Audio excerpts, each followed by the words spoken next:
Flashback Generations. Hello. Today, Pete and I are going to be talking about Imperial Assault. Remember kids, hand shot first. The game's contents. So this is a big box. It's a very big box actually. Yeah. It's really good. How do I say it? It's good value for what you get, but there's a lot of content. What are you thinking of the impact side? I think when you open the box and you get it, it's just like, whoa, there's so much stuff in here. It's a great big heavy box. It's brilliant, isn't it? You know, in here you get all the map tiles you need to play, and you literally get everything from the first wave. Now, as much as you might be going, hang on, surely you don't get, for instance, was Boba Fett in that, or who wasn't in it? The Royal Guard Champion, for Royal instance. Guard Champion, yeah, that's a good one. He's got his own separate little pack, but he is contained within the core set. The only difference is you don't get a miniature for that guy. You get a little counter to use instead. So you can play with the Royal Guard Champ in theory in your campaigns and other games, right from the core set. And they did that as well with Twin Shadows with the expansion. So you actually get all of the bounty hunters and whatever.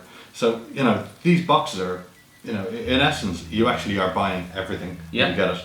There's a lot of stuff. So these tiles, and you get hundreds of cards. It's just. It's overwhelming nearly when you open it first. You do, you get tons of miniatures, tons of dice, all the map tiles, 3 books, which is a little bit daunting at first when, Certainly. There's the general rules book, there's a campaign book and a skirmish book, which we'll go into later. Actually, let's talk about that now, where we'll talk about the rules of the game. Okay. The game rules. Within the Imperial Assault box, as Pete mentioned earlier, you get 2 sets of rules. Well, you get a lot more books than that, but there's 2 sets of rules. You get a skirmish rule book and a campaign rule book. Yeah. The big difference here is the rule set's actually the same for the 2 games, but it's just the variable about how you actually play it. Yeah, there's slight differences between the campaign mode and the skirmish mode. The skirmish book tells you what the difference is on skirmish, and it's quite a small book, isn't it? It's only a few pages. Well, because it's all covered before. The campaign mode, in essence, the campaign book has the rules and then more. Yeah, the campaign book is mainly the scenarios that you use as you're going through the campaign, so that's quite a thick book. There you go. Just keep that next to under control. Yeah. And you've got also a learn to play book. I can't remember the exact name of it, but it's the usual FFG thing where they've got the learn to play is in the campaign book, isn't it? Yes. So yeah, when you open up first, it kind of wants you to play the campaign. The campaign mode is geared for you and at least one other player, but you can play with up to 5. Yeah. So it should be you and your mates, and it's kind of a time trial in a way. Like you have the Empire player has a book of what's going to happen. It's almost like the DM in a sense. It is. It's done. He's playing a part as well. If you played Descent, it is Descent, Star Wars skin. So there is a kind of a time trial to it. You'll have 6 turns and you must get to this objective or you must destroy this. And there is a good role play element where people can upgrade their skills and different things happen. Yeah. So you can level up. There's a store to visit between missions. Everybody can upgrade the stuff, buy new guns, blasters, medikits and all the rest of it. The Empire player can sort of buy new strategies, and they have an influence system, so you can get cards that can turn the tide of battle a little bit in subsequent games. And the campaign has a semi-branching structure where you'll play a story, and depending on the outcome, it'll tell you now play scenario A or B. So every time you play through the campaign, it starts off at the same point, but it should be slightly different. There's not just one set of stories. There's a scope for a couple of branches. Versus skirmish, which says where I'm going to play you, and there's one mission that says there'll be an objective in the middle. We both have to fight over it, and you're playing to a certain amount of points. Yeah, it's balanced lists, and you just pick a list and go for it. It's a lot more 1v1, which the 2 games have their merits, and it really depends on your own group. The skirmish is the more competitive element. Yeah. and the campaign is certainly as friendly as you want to make it. Well, the skirmish in theory is based on 40 points a side, no more. And in theory, that's the balanced tournament version of it. You know, you can just go at it. More on that later. The campaign, though, as you go through the campaign, you might find that one side, either the Empire player or the Rebel hero players, get ahead and are doing better, and that snowballs a little bit. So you can end up sometimes with one side being overly strong a little bit. In that case, I think it helps if the Empire player monitors that and kind of adjusts what they're doing accordingly, just to keep the campaign on the road and keep everybody interested. And that's where the roleplay session sort of influence comes into it. You can play it competitively and one side will smash the other and everybody will give up by halfway through the campaign, or you can run it more like a roleplay where you kind of like easing off on the rebel players a bit if they're struggling and pressing on them if they're doing too well. And so you know, there's scope for your own interpretation on the campaign mode, really. Yeah, so it is more of a friendly game, I guess. But it's up to your group, and it does have the competitive element with that side of it too. It's an interesting one that all the dice, it's a dice game with dice, miniature and card, in fact. But the dice have pretty much every dice will have a positive result of some sort. Apart from the defense dice, which have blanks. But I found that FFG are really good for actually presenting games that make you feel like you're always hitting, you're always got a chance, you're always doing stuff. That's it. So it's a really good dice system. It's roll your attack dice. There's various symbols. Roll your defense dice, and there's cancellations. This is cancelled to that. That'll add one of those, and all that sort of thing. It's pretty easy. There's a couple of games you'll be well used to that. Yes. Yeah. Okay. Well, let's go and talk about the future of the game. The game's future. So with all these movies just come out, this game has a serious future to it. Yeah, and just this week, ignoring the new movie, if we can for a moment, the Hoth expansion set has just come out for this game, which is from one of way back in the day in the old movies. So they've got plenty of scope, plenty of side battles and fluff to go at, to expand it further and further and further. Basically, there's an infinite amount of fluff you could use for this game, so it's just basically a case of how long it sells for, really.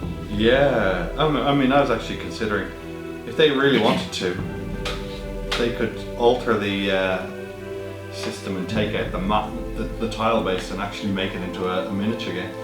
Yeah. As you get all the bases the proper size, I'm just spitballing here, but it is, the map-based system is very good because it's actually crystal clear whether people can see each other. Yeah, line of sight. Line of sight, movement. There's never been there's no arguments over could you make it, could you not make it. Yeah. Everything's crystal clear in this game. Like most FFG games, very well thought out, and it really works. What sort of future releases would you like to see?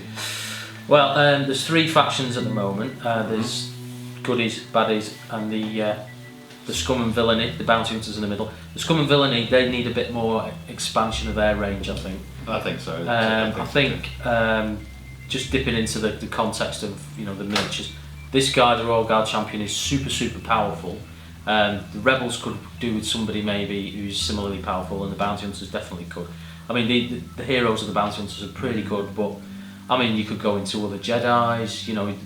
I think Dengar has just been released, so there's another few there of bounty hunter characters they could come out with. Troops, it's just they take their pick, really.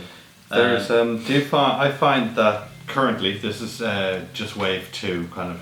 Yeah. We're coming into wave 3, but currently the synergies for the rebels and the Empire are really good.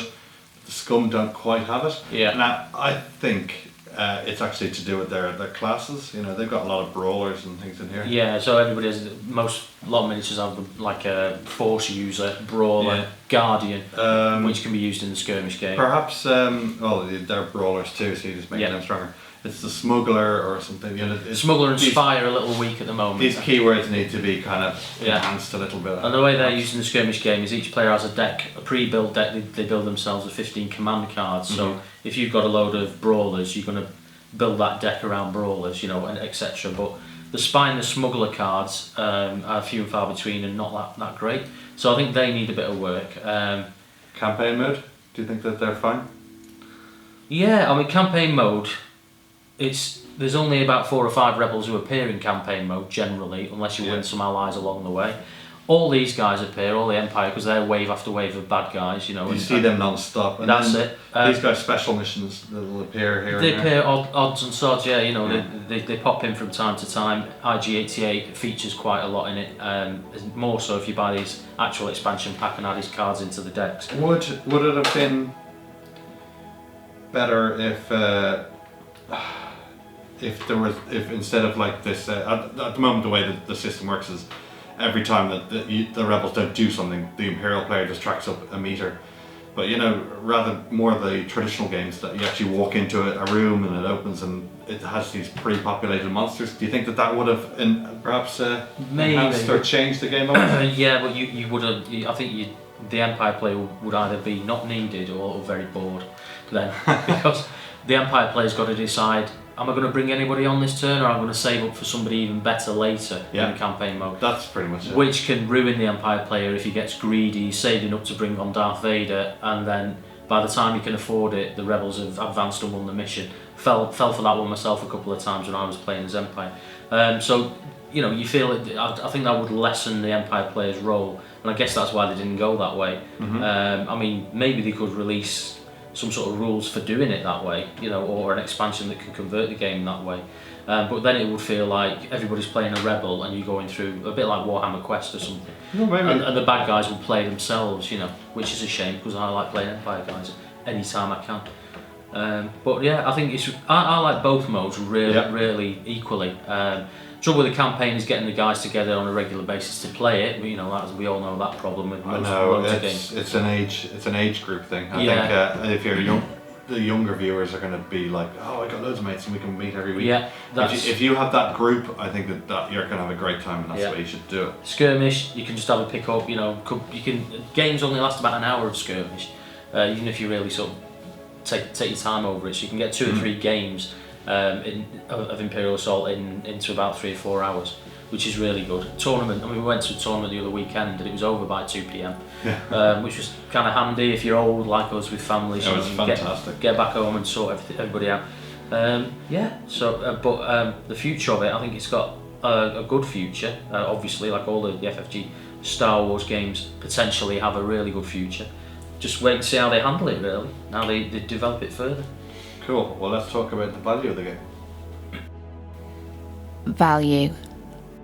So how's the value?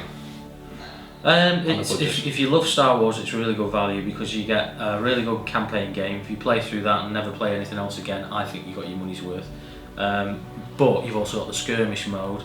That will draw you into buying the expansion packs. The expansion packs, like a single guy like the Royal Guard or this guy who leads the Stormtroopers, Sonos, they're really good value. You can get them for about 10, 11, 12 pounds. Yeah. Other expansion packs have 2 or 3 guys like these fellas whose name I forget. Rhodian or hired guns. Hired guns, that's it.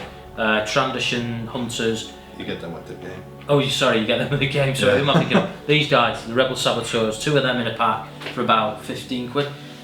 It's micro purchases, you know, but the core set is a big laydown, you know, but you do get lots and lots of miniatures with it. If you go and paint them like Sire's done, you've got hours and hours of hobby there as well, and some people have, you know, painted them to stunning quality. I'm still finishing mine off. So there's a load of hobby in there for you. The skirmish game will just run and run and run, and you're also invested into a game that you know has got another wave, 2 expansions now, and will have more and more over the next year or 2 at least.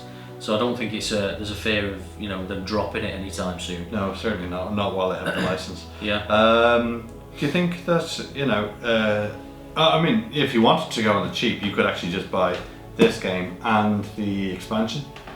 Twin Shadows, Twin Shadows, and probably Return to Hoth, and they'll have all the expansion miniatures with it. The only thing that they seem to be missing is the specialist cards, so the absolute mission cards and stuff. So they do actually like to hold back a little bit. But for the diehards, they'll actually put in a lot. You know? Yeah. I mean, well, if you're determined to build a Vader list, you know, you just buy the expansions that have got cars that are going to be useful to that list. You know, you can tailor it that way. Yeah. In terms of overall value, it's really good. You get the weight of the box is massive. You know, it's heaving under the contents you get with it. I found that every what was it when I bought this first? That was whatever it was, £60. But I bought all the wave one as well, and I bought everything. I might have got twin cheddars at the same time. I can't remember, but I remember it being like £70, and I had tons of stuff. I had so much stuff, and I was delighted with it. And I thought this is great. And since that, I think with wave two, when that came out with Boba Fett and things, the droids, I think that was another 70. But this is £70 and £70. So within 1 year, I spent £140, which is pretty good going, I think. You know. Well, if you look at this is size £140, and this is not the half of it. He's got all his map tiles. He could cover this table in map tiles. If you wanted to do crazy things and make your own maps, you could do. And you know, this is like you know, certain other war games. This is an army's worth of stuff, you know, and you wouldn't get an army of this size and all the support stuff with it for £140. It'd be several hundred. The quality of the miniatures too, we should point out, they are all soft plastic. So you can drop them and whatnot, but they are actually really nice detail. Yeah, they are. The AT-ATs just look fantastic. Yeah, and you can. So I think you've glued these most heavily, but you can leave these posable if you want to. I've magnetised the guns on mine. There's all sorts of tricks you can do. Yeah. Yeah, I mean, you get the odd issue with a lightsaber. You get them out of the packet, they're a bit off kilter, you know, a bit bent there. But the old hot water tap trick and bend them back into shape will fix it, no problem. They've, I think that they've excelled at what they could have done compared to what they did, and they've absolutely released a top-notch product. Yeah. So yeah, massive thumbs up from us, I think. Definitely, yeah. You know, I can't actually get enough of playing it. To be honest. No, we're trying to convert everybody in the local region, everybody to play. That means you. But yeah, well, that's all I guess we have to say about Imperial Assault. So hopefully we get some converts, and let us know what you think of the review, and if you want to see anything else. And from me, bye. From him, see you later.